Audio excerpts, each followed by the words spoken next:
morning, CSL, Simi Valley, and welcome to Virch, our virtual church celebration, coming to you live from the multi-purpose room at the Rambo Van Gelder studio. Really happy to have you here this morning. It's a beautiful morning. 38 days until Election Day. Do you know how you're going to vote? Do you know where you're going to vote? By how, I don't mean what you're going to vote on or who you're going to vote on. I mean, do you know where you're going to go and do it? Is it going to be an absentee ballot, a mail-in ballot, or are you going to go to the polls? Have you checked it out? You got 37 days to figure it out because this is day 38 till Election Day. We want to encourage you to get out and do your civic duty and vote. The next thing I want to talk about is Yum Kippur, Shana Tova. It is the day, a half hour before sunset, when the Day of Atonement begins. And we're going to talk about that today with our special guest, Carol Winicur, a practitioner from North Hollywood Church of Religious Science, who has been studying the nexus of the Torah and the Science of Mind teachings. So we'll have a conversation about that. And we'll also do some celebration of the day and share that with our musical guest today, David Zaloff. Did I say Zoloff? Zasloff. David Zasloff. Hey, what are you going to say? But what I want to say is celebrating other faiths and understanding other faiths, doing our civic duty, following the law of justice and equality, and creating a world that works for everyone is part of our vision and our mission statement. That's why we remind you at the top of the service how we participate that in our life, and then we also share that vision and mission statement aloud with each and every one of us. So join me now as we say our vision and mission statement today. We're a community, inclusive, loving, and authentic. We celebrate all paths to God, in gratitude, empowering self and others. We serve compassionately through outreach, inspiration, and education. That's who we are. That's why we're here. And here's what we do. Good morning, and welcome to all of you joining our live Virch, our blend of virtual and church worship celebration. Gosh, it's just like old times. Me out here doing announcements and you straggling into your living rooms, holding a cup of coffee and hoping to find a friend to sit with. Well, I'm glad to be here with you, and I'm really excited to be hosting this week's Wednesday night experience. For the first time ever, we'll be sharing a virtual Tazé service. Tazé is a practice that includes beautiful music, inspirational readings, and periods of sacred silence. It is a profoundly centering and relaxing experience.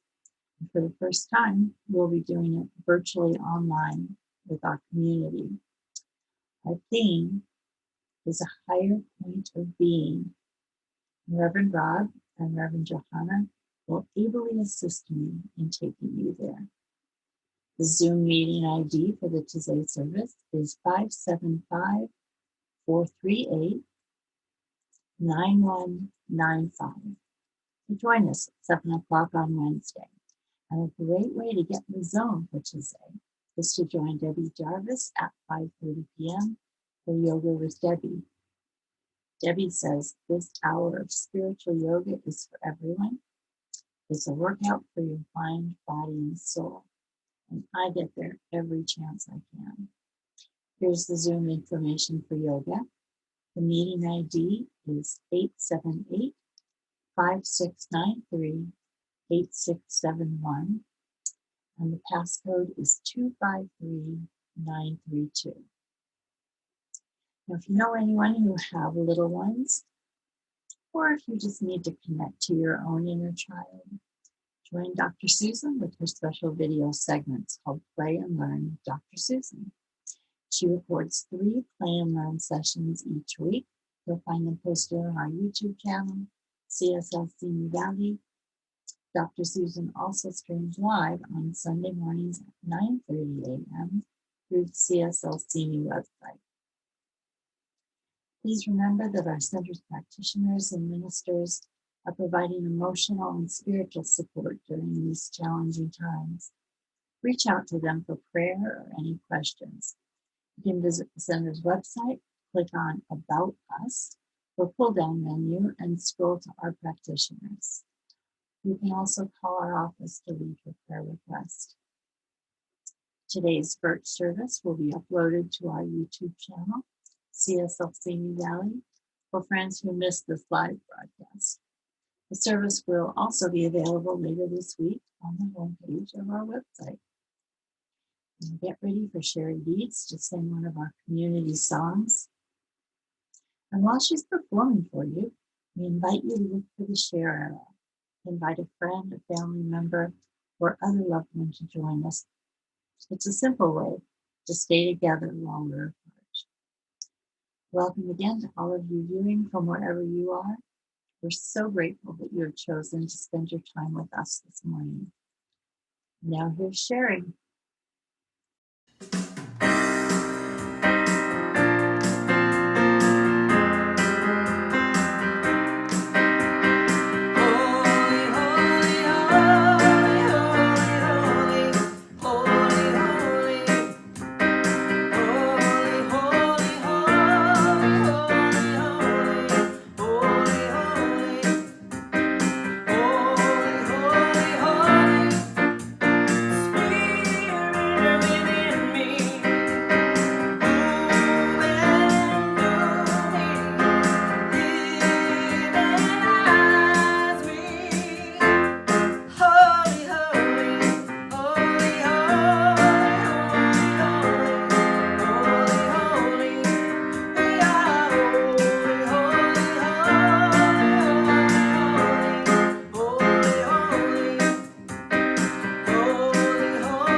I will say our affirmation once today, and then please read it a second time, this time with me. Looking deep within, I let go of what no longer serves me and open the door for the release of my greater yet to be. Looking deep within, I let go of what no longer serves me and open the door for the release of my greater yet to be. Good morning. Our reading and our treatment come from 60 Meditations for a Mindful Life by Ernest Holmes, and it's the chapter All Things New. There is a power that exists at the very center of your being. You can use that power through affirmative prayer. Prayer is our direct line of communion with God. Through affirmative prayer, we learn to clear our minds of negative thoughts, of doubt, of fear. This we must do if we are to become aware of the presence of God within and around us. As you drop everything else out of your mind, bring in this new day with this thought: behold, I make all things new. Let us pray with the words of Ernest Holmes. I now surrender every doubt and fear, every thought of confusion or uncertainty into the keeping of the divine Spirit. I lose all sense of limitation, lack, and want into the divine abundance. I lift up the bowl of my acceptance and know that it is filled from the wholeness of plenty. I let God, the supreme intelligence, guide and direct me. I know that my body is renewed, revitalized, remade. All the energy, action, and vitality in the universe is pouring through me, and I know that every action, every organ and function of this body is created in the wisdom of God and maintained by the power of God. I look confidently into the future. I see new friendships, new opportunities. Everything in my experience is renewed. Everything is made glad and happy and whole. Now, as I turn to the world around me, I see this same good evenly distributed everywhere and operating through all people.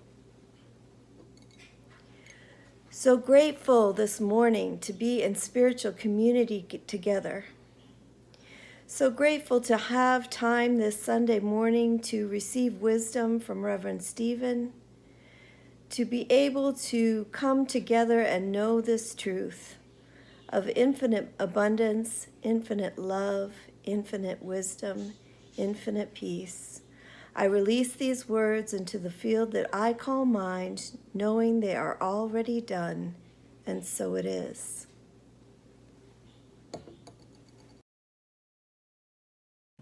Here's a song I wrote for my daughter. She's now 6.5, and she has given me an amazing amount of love. She also gave me pink eye, strep throat, a cracked rib, and hoof and mouth disease. My daughter has given me more diseases than any woman I've ever known, and I still love her. And here's the song I wrote for her. It's called Hang On.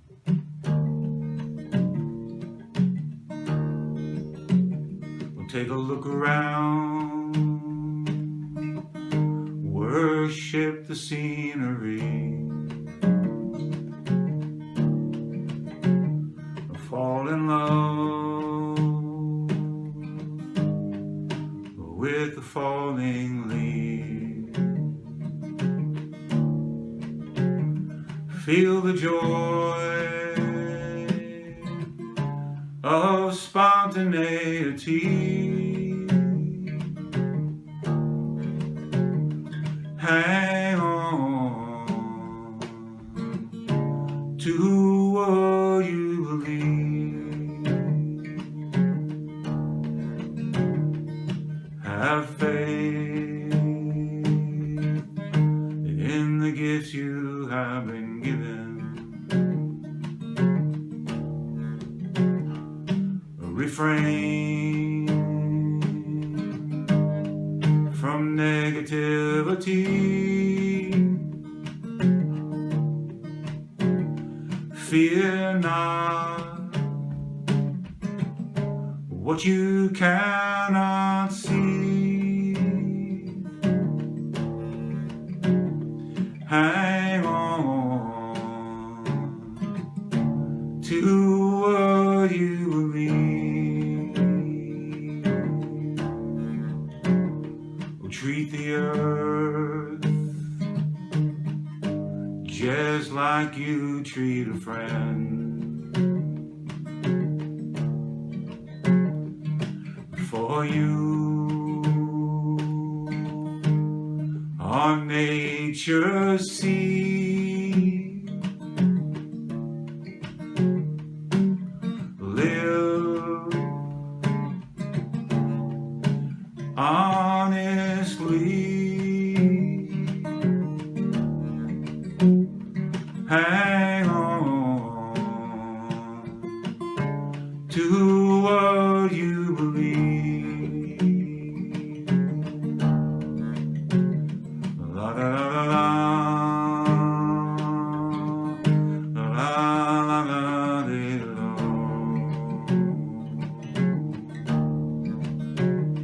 Hang on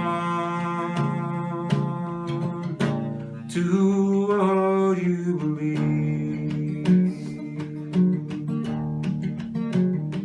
satisfy your curiosity. There'll be time when your heart will bleed. When in doubt, breathe.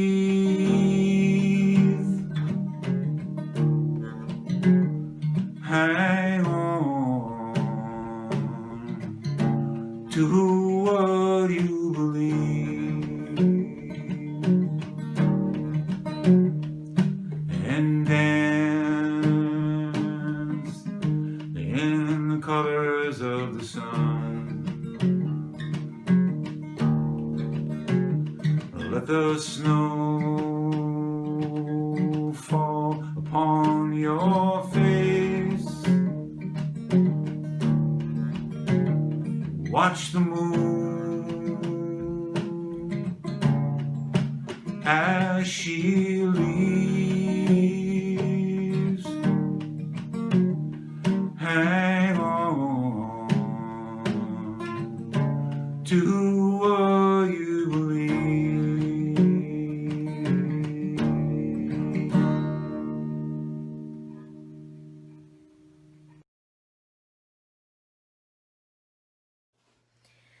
Let's get comfortable in our chairs and spend 3 minutes in our gap meditation practice. We'll fall into the gap between thoughts, which is just like the gap between in-breath and out-breath, just like the gap between incoming and outgoing wave.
Here ends our meditation.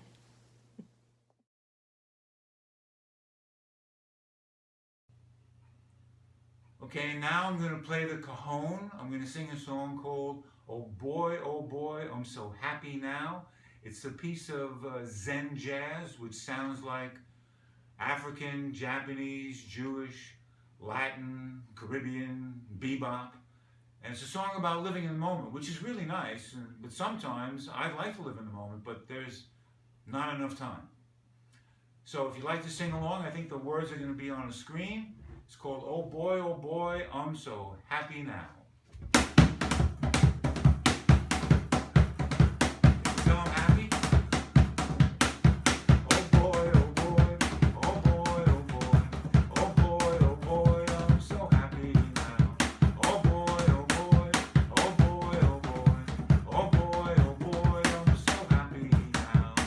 Oh, so good to see you happy. Oh, so good to hear you sing. Oh, so good to see you dancing. Oh, the joy you bring. Oh boy, oh boy, oh boy, oh boy, oh boy, oh boy, I'm so happy now. I feel the rhythm of the drum beating. I want to dance, need to be moving. No time for waiting, no hesitating. Nothing is better than dancing and singing. Oh boy, oh boy, oh boy, oh boy, oh boy, oh boy, I'm so happy now. Oh boy, oh boy, oh boy, oh boy, oh boy, oh boy, I'm so happy now. I feel the power, passion, the pleasure of being alive in the moment forever. There is no ending to the beginning. Nothing is better than dancing and singing. Oh boy, oh boy, oh boy, oh boy, oh boy, oh boy, I'm so happy now. Oh boy, oh boy, oh boy, oh boy, oh boy, oh boy, I'm so happy now. Little drum break.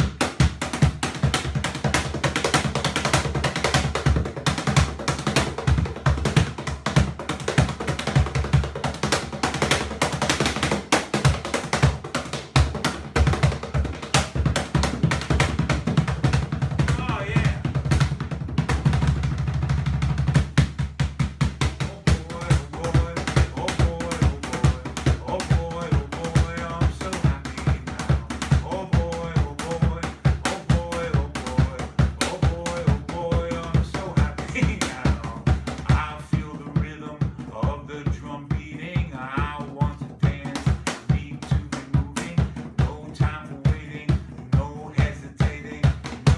Is better than dancing and singing. Oh boy, sing along. Here we go. 1, 2, 3. Oh boy, oh boy, oh boy, oh boy, oh boy, oh boy, I'm so happy now. Oh boy, oh boy, oh boy, oh boy, oh boy, oh boy, I'm so happy. Last time. 1, 2, 3. Oh boy, oh boy, oh boy, oh boy, oh boy, oh boy, I'm so happy now. Oh boy, oh boy, oh boy, oh boy, oh boy, oh boy, I'm so happy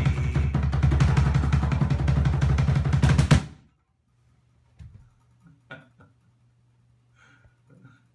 Usually at this point of the service, we go right from the musical guest into our talk.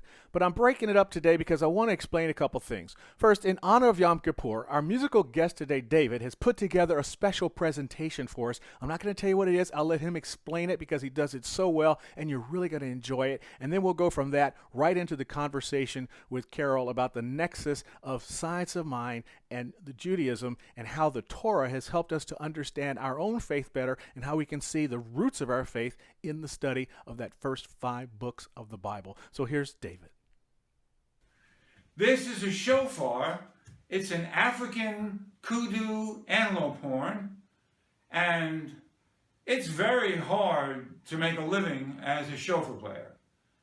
It's 1 gig a year. This is 2. This is the instrument that blew down the walls of Jericho.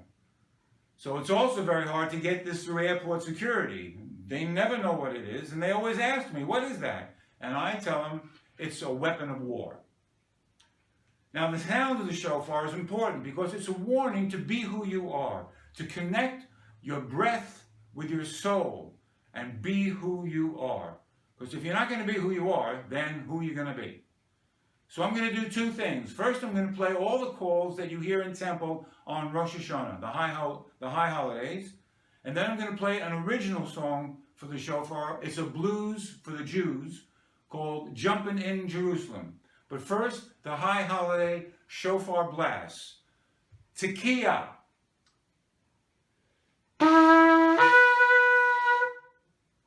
Shevarim.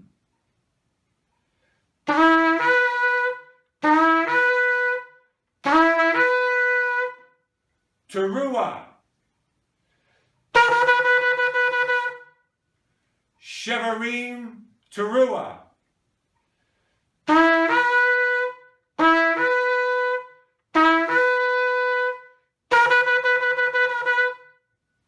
Tekiah, Gadala.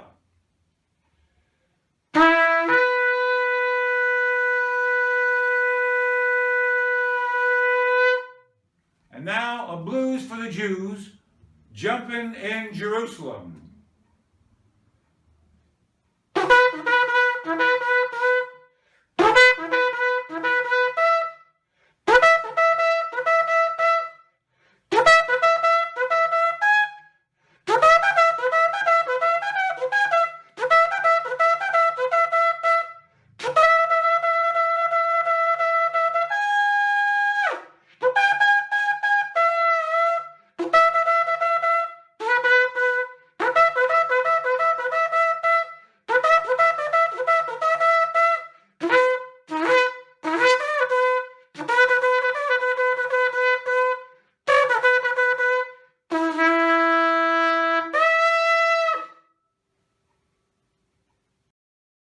All right, CSL Simi Valley, we have a special guest with us today. I almost went reverend, but it's Practitioner Emeritus, Kara Winicur from the Hollywood Church of Religious Science. And many of you already know that's the church where I was born into the religious science movement, took my foundations class with Dr. Mark, who is still there. What is it now, 35 years later? He's coming up on some time, right? Yes, yes. Yeah. So Carol has been teaching a class, an invitational class on Tuesdays, where the Science of Mind students are going through the Torah and looking at how these come together. And today we're talking about Crossroads in faith. And I was thinking that the reason I asked Carol to join us is because here we are in the middle of the High Holy Days, particularly between Rosh Hashanah and Yum Kippur. And that is a time that works with the theme we've been talking about this month, which is faith and faith in action. And I think these two holidays in particular are faith and faith in action. So we're going to talk about that, but let's talk also about your journey into bringing the Torah and the Science of Mind together. Thank you, Reverend Stephen, so much for asking me to join your congregation in this talk. And for me to talk about the holiday, which is tonight, starting tonight, that I want to start with what is the Torah, because a lot of people don't really know that. The Torah is also known as the Pentateuch. It's the first 5 books of the Hebrew Bible, but it's also the same exact first 5 books of the Christian Bible, which is Genesis, Exodus, Leviticus, Deuteronomy, Numbers and Deuteronomy. And what it is a story of the Israelite people, people who were freed from slavery. They had been slaves in Egypt for 430 years. And when they were freed, when they became a separate people all unto themselves, they had no laws, they had no structure, no civic rules, no way of guiding themselves. And what they needed was some way of having a society, creating a society. They didn't want to do that in any way, shape, or form that looked like what Egypt had done. And so this came from out of whole cloth, essentially, although most of the story of the Torah is the historical journey of these people. What they were given was a set of laws based on ethical justice, human rights, ideas of equality, where no one is above the law, and the value of all of life. But most especially was the birth of monotheism, the belief and reverence for one God, which may not seem like that big of a deal to us. We believe in one God, But at the time, it was revolutionary. The idea that we don't worship many gods, we don't worship the pagan idols that they had all over the place. That was the norm at the time. Gods for almost every animal and every nature phenomenon. So the idea of the reverence for one God was very special. Judaism believed in the soul with a free will to make good choices or bad choices. And that behavior generated the need for repentance. The significance of the holidays, the really important Jewish holidays, are the ones that were actually talked about in the Torah. And most Jewish holidays celebrate historical events, but Yom Kippur does not. It's the only Jewish fast day that was commanded in the Torah, and it comes in Leviticus. I'm going to read this specifically, 16:29. It says, "And this shall be to you a law for all time. In the 7th month, on the 10th day of the month, you shall practice self-denial, and you shall do no manner of work, neither the citizen nor the alien who resides among you. For on this day atonement shall be made for you to cleanse you of all your sins. You shall be clean before the Lord. It shall be a Sabbath of complete rest for you, and you shall practice self-denial. It is a law for all time." Now, self-denial actually means fasting, doing certain behaviors that might make you less comfortable, no grooming, it's not just about hanging out and saying, I'm going to rest and not do anything, because where it says it shall be a Sabbath for you, we all know the Sabbath means the day of rest. Mm-hmm. However, the word Shabbat, which is the Hebrew for that, really means cessation. When God finished creating the world on the 7th day, he ceased, and that was the Shabbat, the Sabbath, the 7th day. So it's saying, so you will cease all your activities on this day. And by doing that ceasing, there's a chance to go inward and do some reflecting as well, right? That's the whole ceasing idea. Let's take an assessment. That's the point. That's exactly the point. You are to cease all your external activities so that you have that opportunity to really go within, to really look at yourself. What the days from Rosh Hashanah to which is 9 days ago. Last week, yeah. Yes, 9 days ago. The days from Rosh Hashanah to Yum Kippur are called the 10 days of repentance. And I heard another name for them also called the days of awe. Yes, I will talk about that. Because that's one of my favorite emotions, awe, because you have... It's also known as the High Holy Days, that period. But the days of awe actually include weeks before Rosh Hashanah. Because what it's about is scrupulously examining your year's deeds and particularly your misdeeds. What did you do that could be corrected, that you need correcting? And in order to do this, 1 day or even 1 week is really a small amount of time. So weeks before, observant Jews start looking at, what did I do this year? What could I have done better? What should I have done better? And that's where those are all, that whole encompassing period of time is called the days of awe. So it's an ethical religious assessment of one's life. We know of people who go to synagogue on Yom Kippur. It's the longest service in the Jewish calendar. But the worship that happens there is only to atone for sins that are committed against God. Sins, of course, we call mistakes, errors, misdeeds. So we are atoning for that which we did against God. In order to atone for anything that we did against another person, we have to go directly to that person and say, I'm sorry for this behavior, and make amends where it's appropriate, and vow never to do that again. And this is really cleaning house. And there's an argument that, well, isn't any mistake or harm done to a person also a harm done to God? So yes, that's true. But the ritual of atoning in the synagogue is to actually ask for forgiveness from God. Mm-hmm. And which in Science of Mind we say, God, we don't need to be forgiven. But essentially, the idea is that we need to know that we are clean with God.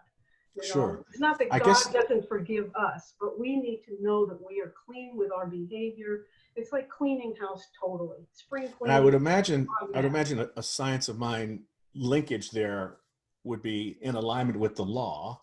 We want to be in alignment with the law. That's how our life moves more fully.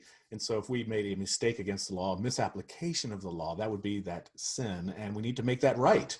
We need to, as Dr. Holmes says, we need to examine the condition and then change that condition to be more in harmony so our life moves more smoothly. And I guess this whole process is about helping the life of the Hebrew people and now the Jewish people to move more fully and smoothly in harmony.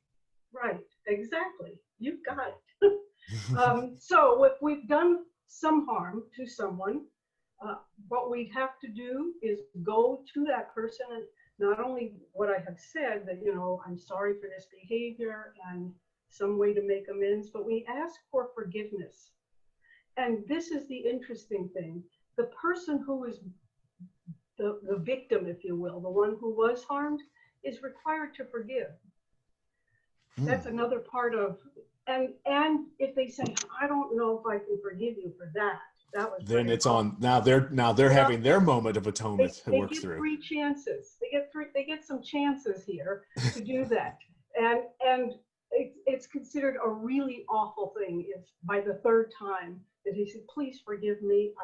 I vow I will never do that again. If they don't do that, then it's on the person who won't forgive. So it's a 2-way street in that way, and everybody gets to have a cleansing, if you will. The goal of this all is to bring about a reconciliation between people and between individuals and God. And the idea of it is it's a solemn holiday. Because there's self-affliction and fasting, people think of it as a very unhappy holiday, but it's designed to bring about peace and serenity. So that when you have done this thoroughly, there is that sense that I am right with myself, I am right with God. And in my own view, in order to be a clear channel for God to work through us, for us to manifest anything, which we talk about in Science of Mind, we have to have that clear channel. Right. By not, you know, one of the quotes I will read later talks about that we are suffering by our mistakes, whether we. Well, let's go to that. Bring that quote up right now. Let's do it. Okay, I can go back to my story that I was going to do. These all 4 quotes come from the Science of Mind textbook. Mm-hmm. The first one says, the prodigal son remained a prodigal as long as he chose to do so. When he chose to, he returned to his father's house and was greeted with outstretched hands. So shall our experience be when we return to the world which is perfect. There will be something that will turn to us. Of course, the something is God. And return, the word that we use for repentance in talking about Yum Kippur, the days of awe, is teshuvah, which literally means to return. We are returning to God. That's part of that whole idea. It's not just repenting, which is rethinking also, but it's returning to God. So this prodigal son story talks about that. The next quote says, we shall. Well, first, before you leave that quote, what is it that brought that quote to mind for you? And how does it? The idea of returning. The idea of returning. Returning to our Father's house. And so, from in a other Science words, Mind perspective, if I have cleaned up my side of the street, so to speak, if I've cleaned, then I am in my own mind, whether I know it consciously or not, I am able to truly connect with God in a deeper way. I have returned. God is always with us. We teach that. Sure. But it's all about what I'm aware of, what I'm able to connect to. People who are harboring unforgiveness or guilt about things they have done really have roadblocks that they put in the way between that channel, between their own consciousness and God. So that's why it sounds like a treat and move your feet moment. Yes. Yes. I like having this little dialogue. This is good. Okay. So the next quote. Ernest Holmes said, "We shall do well to remember this lesson, how often we condemn when we should forgive, how often censure when we might praise, what untold grief of heart might be relieved by words of cheer and forgiveness." So this is, again, it's all about forgiveness, forgiving the person who harmed us and comes to us, but also forgiving ourselves for the wrong that we have done. And how we can forgive is to make amends and make that vow and do whatever it is we need to clear it up, to make it right between us and the other person or between us and God. And so I'm that's seeing another parallel there in that one. What comes to me about that is, if we're not in that space, if we're not in the space of the praising, if we're in the space of condemnation, now we're in the negative flow of energy, and it is done to you as you believe. So if that's the thought process, and that's what I'm out picturing in my mind, in my behavior, that's what I'm going to experience in my life. So this is another aspect of why this kind of a holiday can be so very important for many of us on a daily basis, to take that assessment of where is my thinking, and what is my thinking bringing, generating into my life, and do I want that to continue? From a science, my perspective, you say no. So what do? You praise rather than condemn. Yes, exactly. Exactly. So this third quote is what I was talking about a minute ago. Ernest Holmes said, "We suffer so long as we make mistakes. We are healed when we come to the Spirit for that cleansing which takes away the mistakes of the world, converting them into great lessons, ever pointing the way to truth and beauty, to life, health, happiness, and success." And that exactly speaks to what this holiday is all about. Could you read that one more time? Sure. We suffer so long as we make mistakes.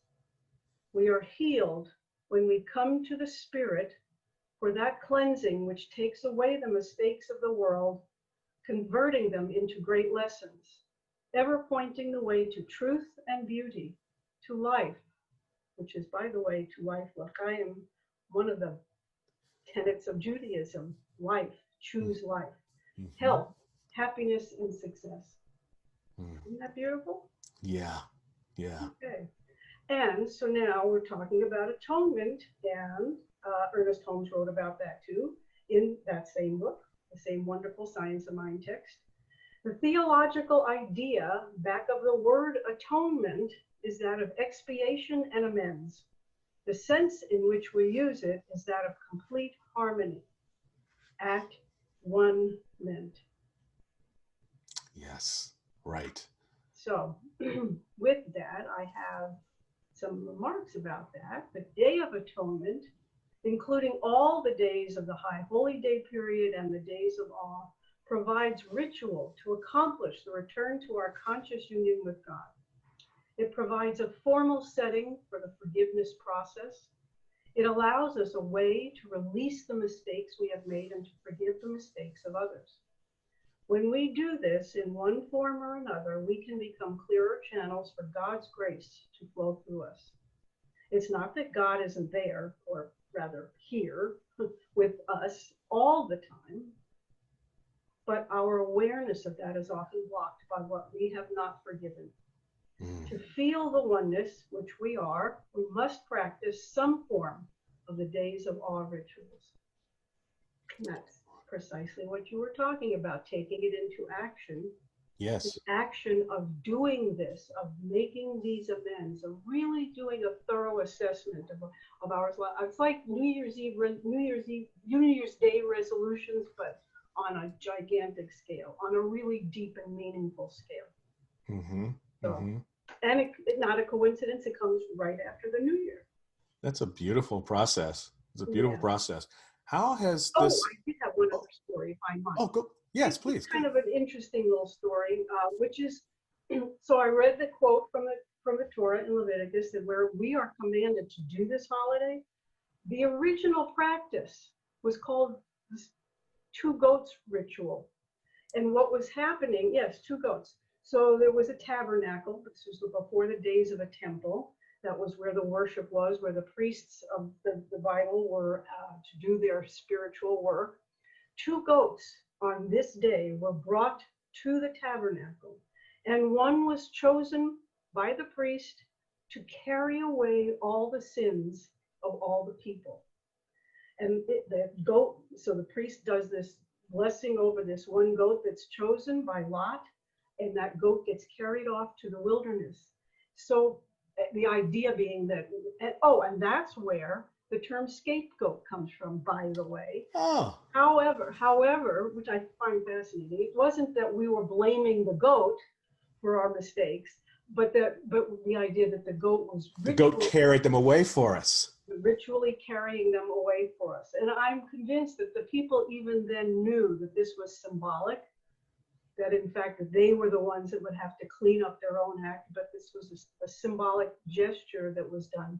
And this is a story that's actually in the Torah, which is very interesting. That is. Oh, wow. This has been an incredible journey. What are some of the other, so we got this holiday down, and I really appreciate the expression of that and how you pulled Dr. Holmes and so many of the things that he had in there and gave a different, not a different, but a fuller expression of what this, because we frequently hear at-one-ment about atonement.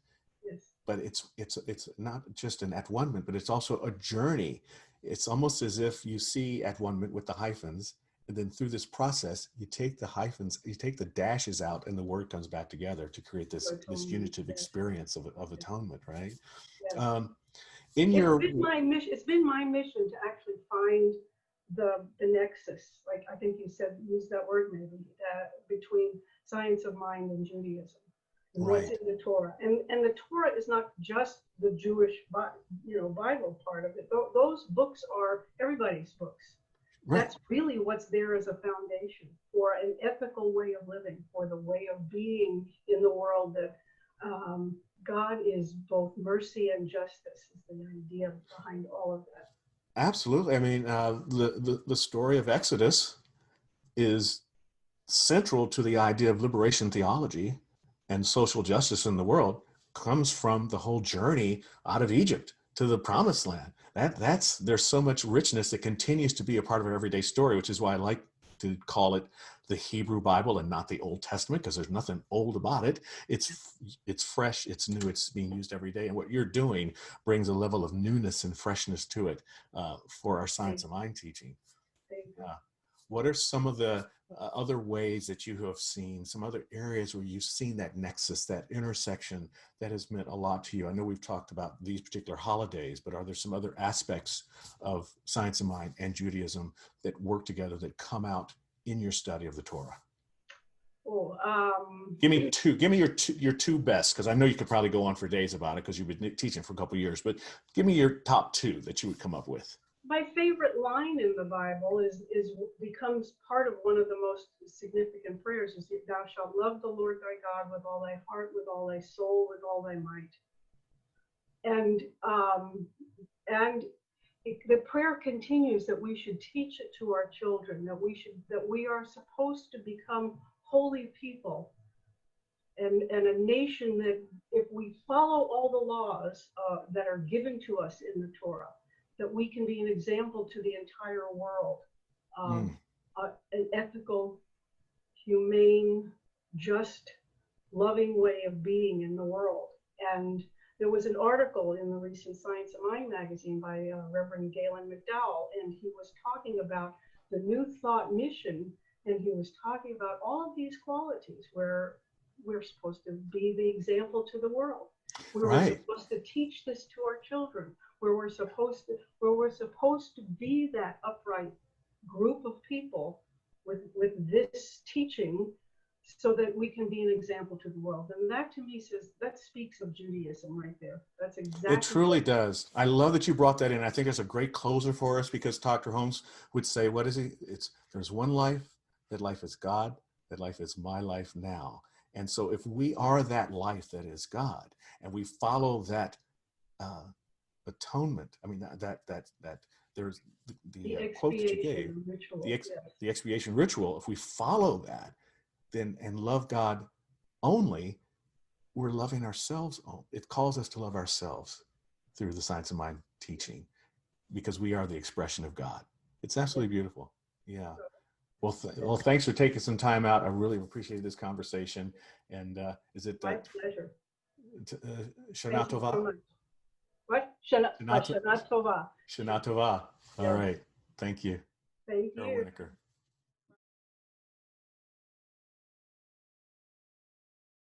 So it's now time for our healing prayer. After that great conversation about Yum Kippur, about the nexus between science of mind and Judaism, and understanding how the two work together, it deepens my own understanding of how prayer works for us, how the one life that it's God's life is my life, your life, our life now.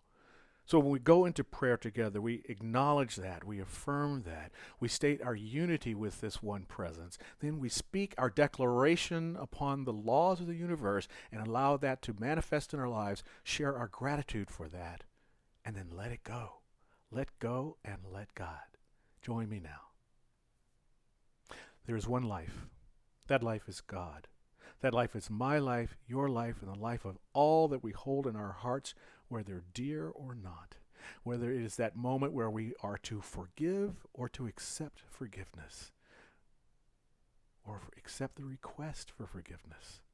This moment that we're called to bring ourselves into alignment with the truth of our being, that there is a law of the universe which we follow that brings health, peace, harmony, and joy into every day of our lives. If we're feeling any sense of lack or limitation, it's simply because we have made a misstep along the lines of spiritual truth, and we get to realign ourselves in this space, and in doing so, walk with truth into our good. So I declare that good for each and every person here right now in the sound of my voice that may hear the voice later today, or simply feeling the vibration of prayer moving through their bodies, simply knowing that good is unfolding for each and every person in the form of health, in the form of right relationships, in the form of bringing harmony to wherever there is discord, relieving anyone from any sense of injustice and allowing a truth of love to be the prevailing nature of the universe, and to see that love outpictured as the right and perfect opportunity of growth and expansion for every person here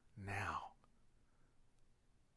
I simply know that there is a movement taking place through the hearts and minds of all of us that unifies us in the perfect expression that says, yes, my beloved, it is you in whom I am well pleased. It is my pleasure to give you the gift. Receive the gift today. Affirm the gift in your life. State your good and stand in the truth of that and allow it to be manifest in your experience. I'm so grateful for the truth of this knowledge, for the understanding and the conviction and the power and the presence that Dr. Holmes distilled into the Science of Mind teachings that allows me to speak this word with consciousness that says, yes, it is done as I speak, and I let it be with gratitude and release it into a law that says yes, and so it is.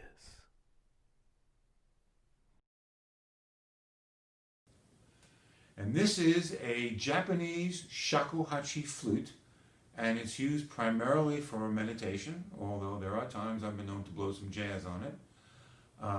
But it is traditionally used for meditation, and I'd like to play a meditation piece. I'm going to improvise. I'm going to play from the bottom of my heart on this instrument, and I'm going to dedicate this meditation piece to my dear friend Al Taylor, and wishing him an incredible recovery, and to him and his whole family. So I'd like to keep that in my mind and in my heart while I'm playing, and perhaps you can meditate along with me.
spirit of abundance flows through me.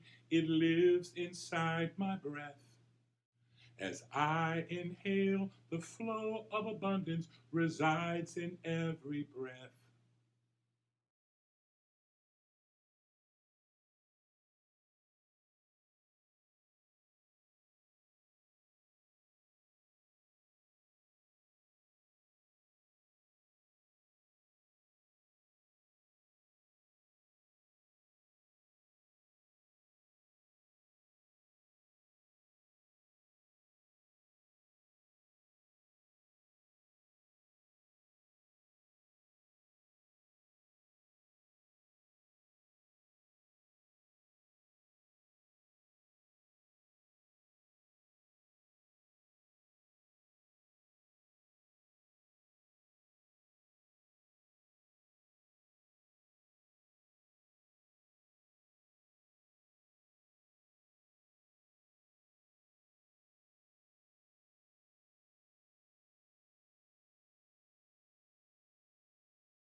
Thank you, Becky, for that quote.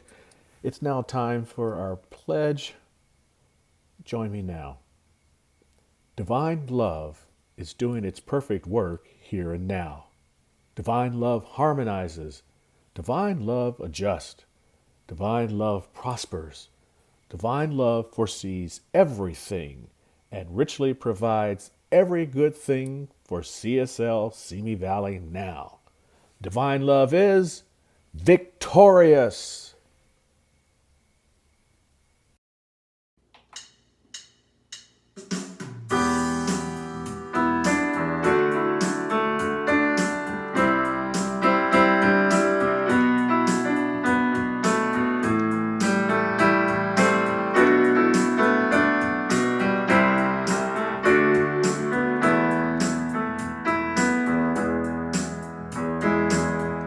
I'm thankful, so grateful. I'm one in the spirit around me. I'm thankful, so grateful. I trust in God. I surrender. I surrender. I'm one in the spirit around me. I surrender. I surrender. I trust in God.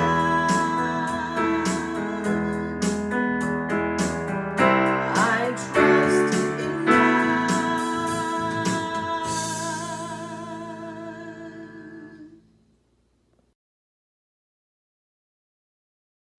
So grateful for all these gifts that have been given today with so much love, knowing they are received by our center and are used to go out and help create a world that works for everyone.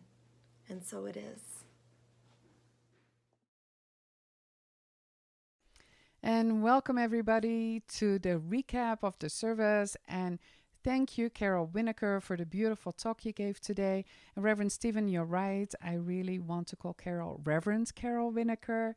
And just for everyone to know, Carol is a practitioner emeritus, which means that she has been a licensed practitioner for 20 years and has been of service for 20 years. So that is really great. And Carol, thank you for all your service. Again, thank you for your talk today. And so Carol explored the intersection of Judaism and science of mind through the story of the Torah being the first 5 books of the Bible.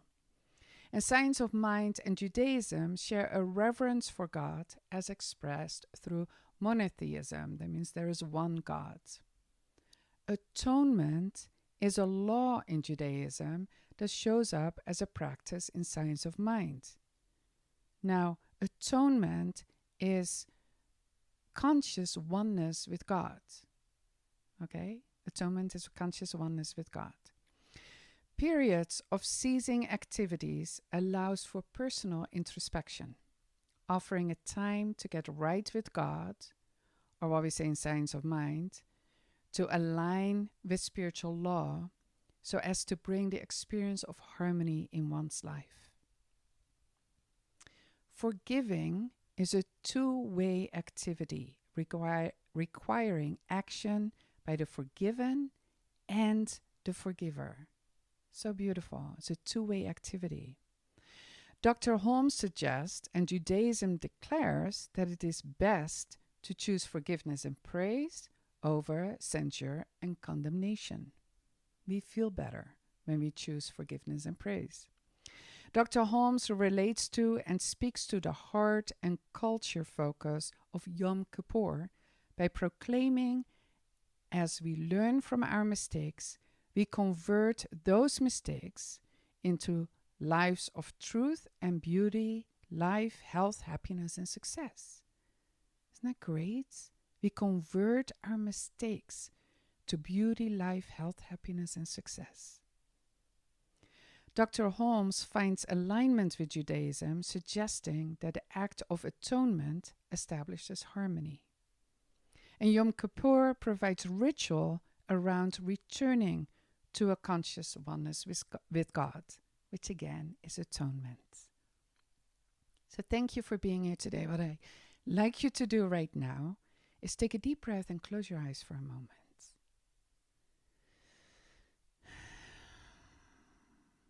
And then just think of one word or one phrase you have heard during the service around atonement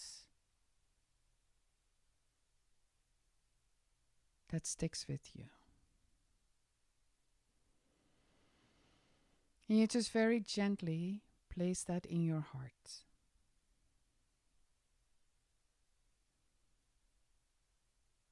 And with that in your heart, you take another deep breath. And we go into the spiritual practice of gratitude.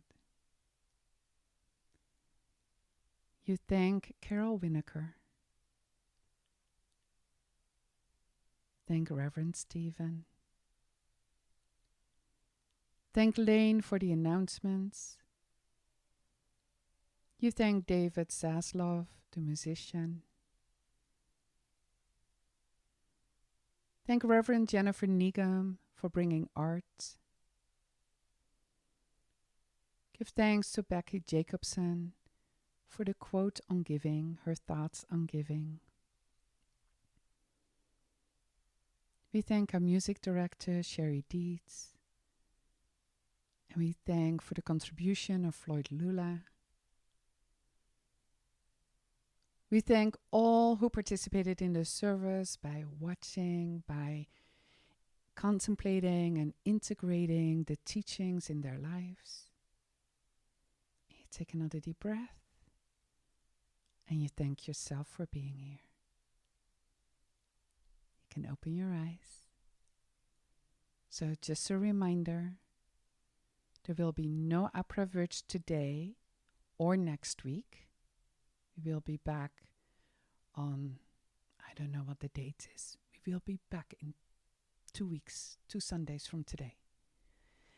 And the Taizé service is this Wednesday. Really look forward to seeing you there. And thank you, Lane, for putting that together. Have a good Sunday. Thank you, Reverend Johanna. It's now time for another Verge to come to a close. We'll do our closing benediction, and then we'll have Floyd Lula sing us out within the name of love. So join me now. I'm at home in the heart of God. My life is anchored in truth. I can never be separate. I live in the consciousness of peace. I release all fear. I am living love. Hey, Simi Valley, we're grateful that you're here. This is from Floyd Lula. We love you. Here we go.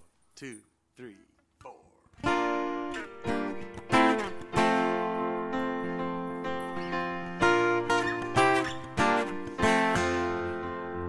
In the name of love, with a heart of grace, overflow in us and decorate this place. As it is below, so it is above. May we always stand in the name of love. When the veil is gone, there's only in the name of love. When the day is done, we will sing this song all as one, in the name of love.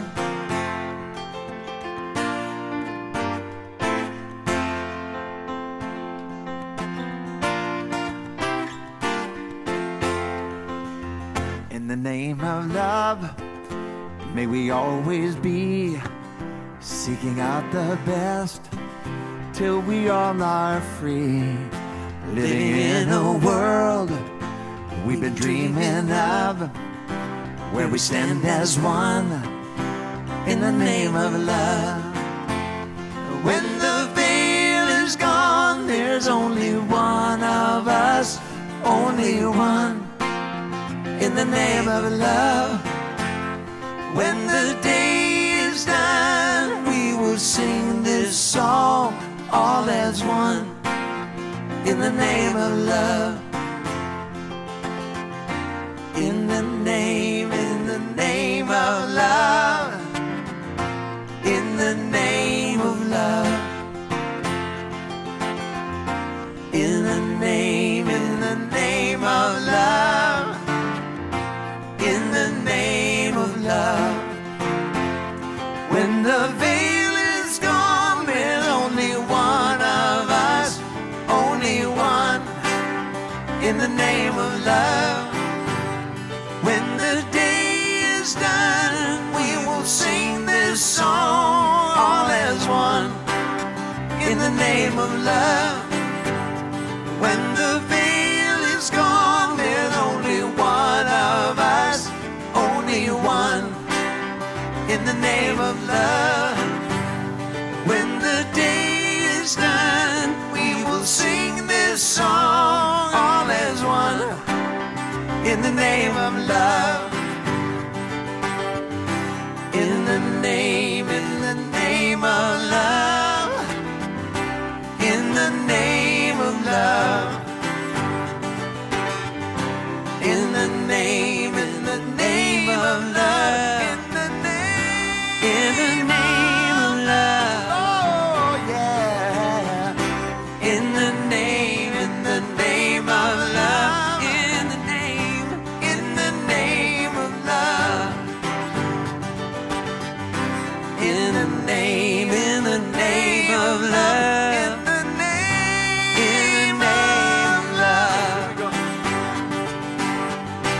in the name of love, in the name of love. Peace and blessing. We love you.